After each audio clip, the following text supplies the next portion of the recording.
ये स्टोरी सिर्फ मनोरंजन के लिए है। हम कोई अंधविश्वास को बढ़ावा नहीं देते।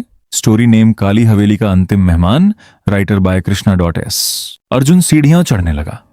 हर सीढ़ी उसके वजन से कराह रही थी। ऊपर पहुंचते ही उसे एक लंबा गलियारा दिखाई दिया। गलियारे के अंत में एक लकड़ी का दरवाजा आधा खुला था।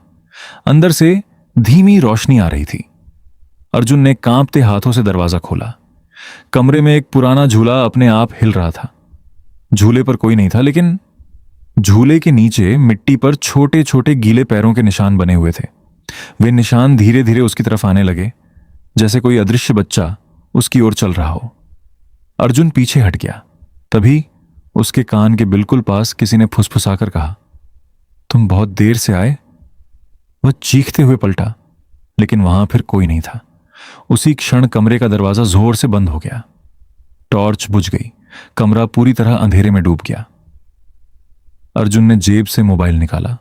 मोबाइल की हल्की रोशनी में उसने देखा, दीवार पर लाल रंग से लिखा था, यहां आने वाला कभी अकेला नहीं लौटता। और तभी झूला अचानक तेजी से हिलने लगा।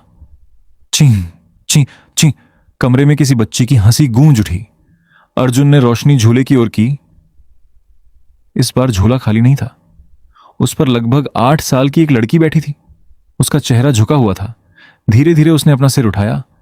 उसकी आंखों की जगह केवल काला अंधेरा था और उसके होठों से एक ही वाक्य निकला, मां आ गई। उसी पल कमरे के बाहर भारी कदमों की आवाज गूंजी। धम धम धम। कोई या कुछ दरवाजे के बाहर खड़ा था। दरवाजे के बाहर भारी कदमों की आवाज लगातार करीब आती जा रही थी। धम धम धम। हर कदम के साथ पूरा कमरा कांप रहा था। अर्जुन की सांसें तेज हो गईं। उसने धीरे धीरे झूले की ओर देखा। वह छोटी लड़की अब भी वहीं बैठी थी, लेकिन इस बार उसके होठों पर एक अजीब मुस्कान थी। वह धीरे से बोली, अगर दरवाजा खुल गया तो मां तुम्हें पहचान लेगी। अर्जुन ने कांपती आवाज में पूछा, तुम कौन हो? लड़की ने कोई जवाब नहीं दिया। उसने अपनी छोटी उंगली कमरे के कोने की ओर उठा दी। वहां दीवार में एक पुरानी लकड़ी की अलमारी लगी थी। अर्जुन तुरंत उसकी ओर भागा। अलमारी खोलते ही उसे पीछे एक संकरा गुप्त रास्ता दिखाई दिया। उसी समय धड़ाम, कमरे का दरवाजा टूटकर अंदर गिर गया। अर्जुन ने बिना पीछे देखे उस गुप्त रास्ते में छलांग लगा दी। जैसे ही वह अंदर पहुंचा, पीछे का लकड़ी का पैनल अपने आप बंद हो गया। अब चारों ओर घना अंधेरा था। दीवारों से सीलन की बदबू आ रही थी। वह मोबाइल की रोशनी में धीरे धीरे आगे बढ़ने लगा। कुछ दूर चलने के बाद उसे दीवारों पर अजीब चित्र दिखाई दिए। उनमें एक ही औरत बार बार बनी हुई थी। सफेद साड़ी, लंबे बाल और लाल आंखें। लेकिन आखिरी चित्र देखकर अर्जुन के पैरों तले जमीन खिसक गई। उस चित्र में वही औरत अर्जुन का हाथ पकड़े खड़ी थी और नीचे लिखा था, अगला मेहमान। अर्जुन ने घबराकर पीछे कदम रखा।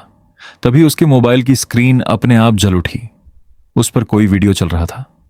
वीडियो उसी रात का था, लेकिन उसमें अर्जुन नहीं, बल्कि कोई और युवक दिखाई दे रहा था।